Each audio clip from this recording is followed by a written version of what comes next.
High বন্ধুরা, মিষ্টির home kitchen চ্যানেলে সবাইকে ওয়েলকাম জানাই। আজকে আমি বানাবো মাশরুম পোস্ত। জন্য প্রথমে মাশরুমগুলো ভেজে নেব।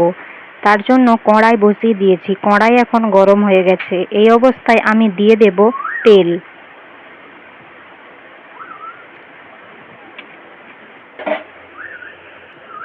এবার মাশরুমগুলো দিয়ে দেব।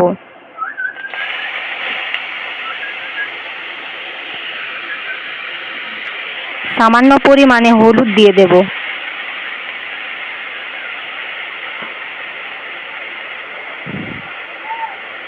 ভালোভাবে মিশিয়ে নেব। এই মাশরুমে অনেক জল বের হয়। জলটা শুকিয়ে যাওয়া পর্যন্ত ভালোভাবে ভেজে নেব।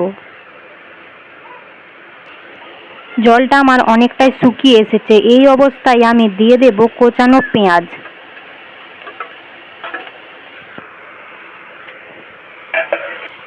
এবার ভালোভাবে মিশিয়ে নেব।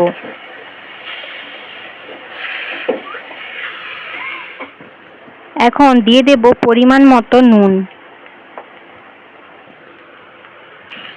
এবার ভালো করে মিশিয়ে নেব।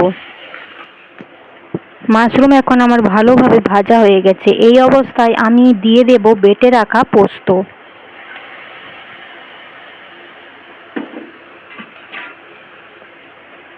এখন দিয়ে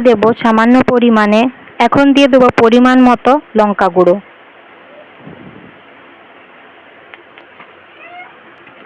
ভালো করে মিশিয়ে নেব।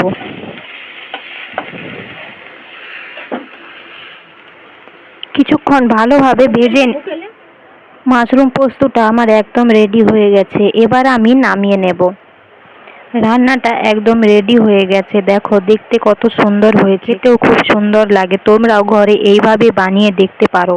রান্নাটা ভালো লাগলে কমেন্ট করো, শেয়ার করো, সাবস্ক্রাইব করে চ্যানেলটার পাশে থেকো। আবার একটা নতুন রান্না নিয়ে ফিরে আসবো।